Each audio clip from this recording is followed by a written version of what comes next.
மக்களே நம்மகிட்ட ஏராக்ஸ் இ maxi sports scooter தான் இருக்கு. ஸோ இதை ஏராக்ஸ் 155 ஐஸ் இன்ஜின் ஸ்கூட்டரோட கம்பேர் பண்ணும்போது என்னென்ன சேஞ்சஸ்லாம் வந்திருக்குன்னு இந்த வீடியோவில் சொல்கிறேன். முதல்ல இதோடைய ப்ரைஸ் எடுத்துக்கலாம். இது வந்து ஒரு ப்ரீமியம் செக்மெண்ட் எலக்ட்ரிக் ஸ்கூட்டர்ன்றனால இதோடைய ப்ரைஸ் பார்த்தீங்கன்னா ஒரு 2 to 3 lakhs எக்ஸோரூம் ப்ரைஸில் வந்து லான்ச் ஆக வாய்ப்பு இருக்குது. அதுவே நம்ம ஐஸ் இன்ஜின் எடுத்துக்கிட்டோம்னா அதோடைய எக்ஸோரூம் ப்ரைஸ் பார்த்தீங்கன்னா 1.5 லட்சம் இருக்கும். ரெண்டாவது பிரேக் சொல்லலாம். ஃப்ரண்ட் அண்ட் ரியரில் டிஸ்க் பிரேக் வந்து கொடுத்துருக்காங்க.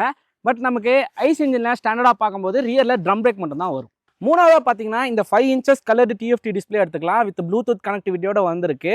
பட் நமக்கு ஐஸ் இன்ஜினை பொறுத்தவரை ஸ்டாண்டர்டாக பார்த்தீங்கன்னா அதில் எல்சிடி ஸ்க்ரீன் தான் கொடுத்துருந்தாங்க. நாலாவதாக பார்த்தீங்கன்னா இந்த பூட் ஸ்பேஸ் எடுத்துக்கலாம். ஐஸ் இன்ஜினை பொறுத்தவரை 24.5 லிட்டர் வந்து நமக்கு பூட் ஸ்பேஸ் நல்லா வைடாக கிடைக்கும். பட் இந்த எலக்ட்ரிக்கை பொறுத்தவரை நமக்கு உள்ள 1.5 kWh பேட்டரி பேக் வரனால ரொம்பவே கம்மியான ஸ்டோரேஜ் கெப்பாசிட்டி தான் கொடுத்துருக்காங்க.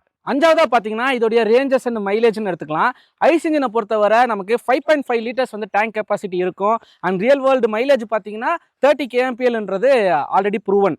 ஆனால் இந்த எலக்ட்ரிக் எடுத்துக்கும் போது இதில் வந்து நமக்கு 1.5 kWh 2 பேட்டரி பேக் வருது. ஸோ டோட்டலாக 3 kWh பேட்டரி பேக்.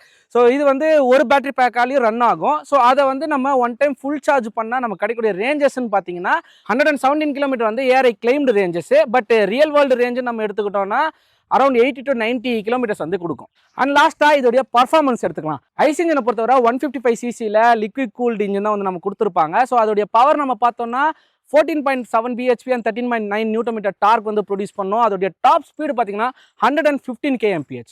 பட் இந்த எலக்ட்ரிக் எடுத்துக்கிட்டோம்னா 12.7 bhp and 48 Nm டார்க் வந்து ப்ரொடியூஸ் பண்ணோம். இதோடைய டாப் ஸ்பீடு பார்த்தீங்கன்னா 95.5 kmph. அண்ட் இதில் 3 ரைட் மோட்ஸ் வருது. ஈகோ, ஸ்டாண்டர்ட், ஸ்போர்ட்னு சொல்லிட்டு அண்ட் பூஸ்ட் மோட்னு சொல்லிட்டு அடிஷ்னலாக ஒரு ஆப்ஷனுமே இருக்குது. இன்ஸ்டன்ட்டான ஒரு பூஸ்ட் பவர் கிடைக்கும்.